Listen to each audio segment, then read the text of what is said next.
This story is real. So stay with me until the end to see what happens in this world. My name is Riley. I am 16 years old. 2 years ago, my father died. My father was a kind and gentle man. He loved our family very much. He worked hard every day to make sure we had food, a home, and love. Before he died, life was full of happiness. My brother Jack and I were close. We played outside after school. We talked about our dreams and plans. We helped each other with school and chores. We laughed a lot. But after my father passed away, everything changed. Jack was sad and angry. He stopped smiling like before. He began to watch me all the time. He said it was because he wanted to protect me, but it felt like he was trying to control me. He told me I could not go out with friends. He checked my phone every day. He decided what clothes I could wear. I felt like I was living in a cage. I wanted to be free, but I did not know how. My mother worked very hard. She was tired all the time. She went to work early in the morning and came home late at night. She cooked food, cleaned the house, and tried to keep us together. But she did not stop Jack from being so strict. Sometimes I think she was scared of him too. I wanted my mother to help me, but she was quiet.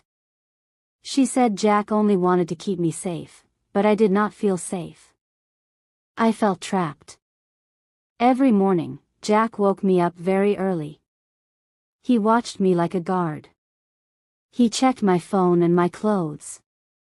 He told me who I could talk to and who I could not. I tried to explain that I was old enough to make my own decisions, but he did not listen. He shouted and said I was too young to understand. Sometimes he was very angry and scared me. I wanted to run away, but I had nowhere to go. School was my only place to be free. But Jack followed me there too. He drove me to school every day and waited for me at the gate. I felt like I could not breathe.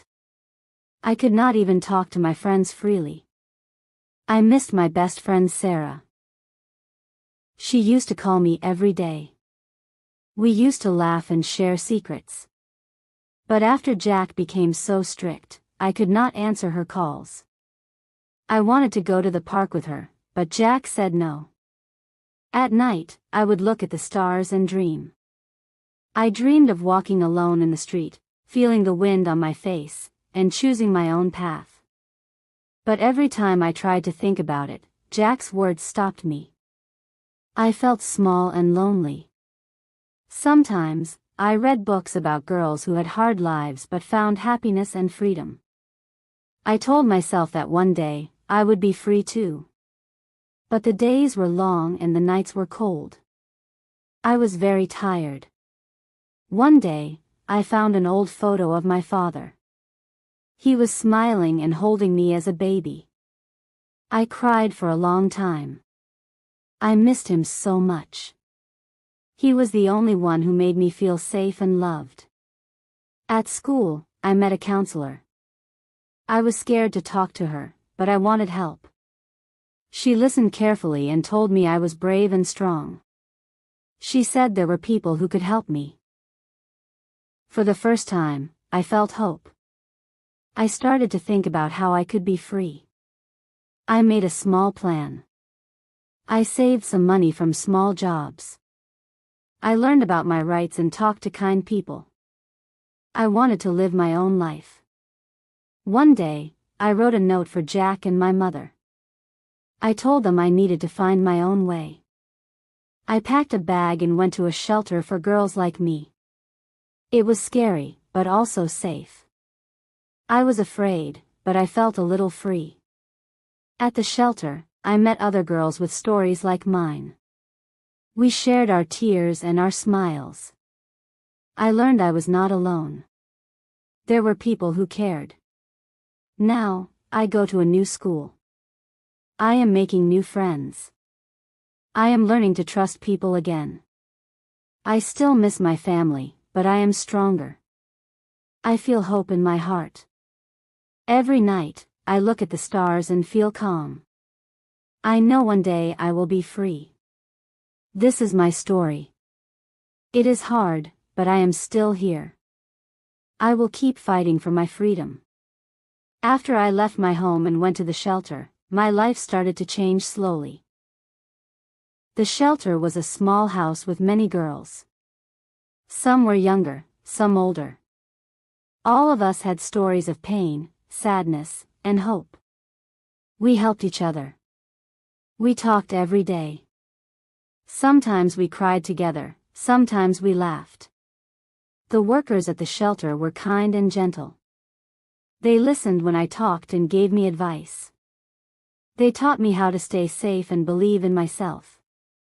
I got a small room with a bed, a desk, and a window. It was not my home, but it was the first place I felt safe in a long time. I could sleep without fear. I could eat without worrying. I could dream again.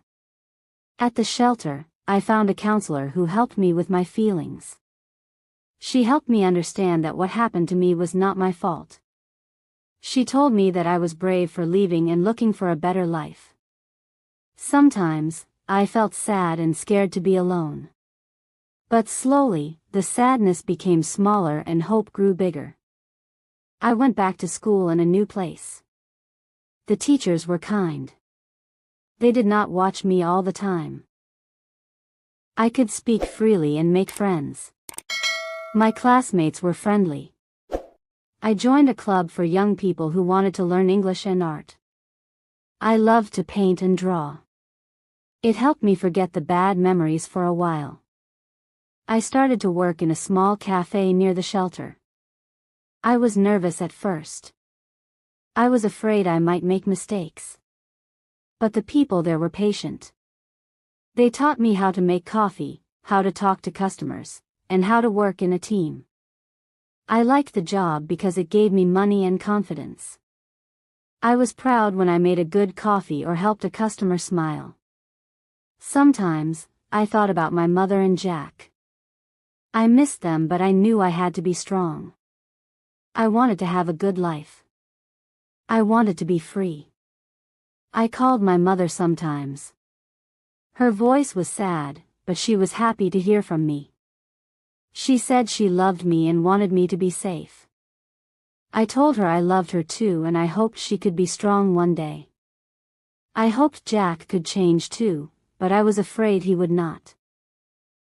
Every day, I looked at a small photo of my father on my desk. It gave me strength. I told him that I was okay and that I was fighting to be free. I wanted to make him proud.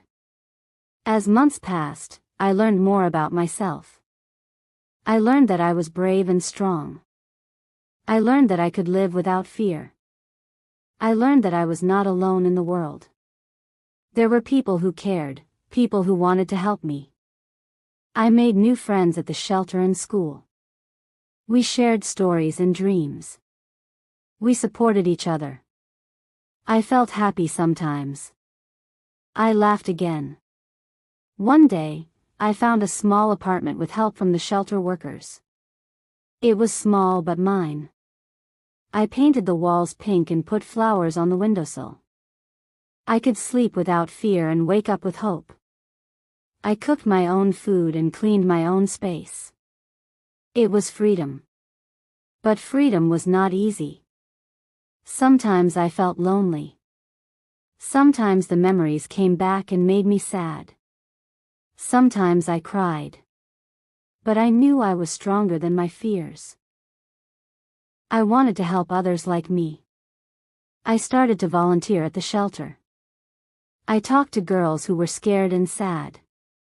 I told them my story. I told them there was hope and a way out. I dreamed of a future where I could live happily. I dreamed of a life without fear. I dreamed of love and peace. This is my story. It is long and hard, but it is real. I am Riley. I am still here. I am still fighting.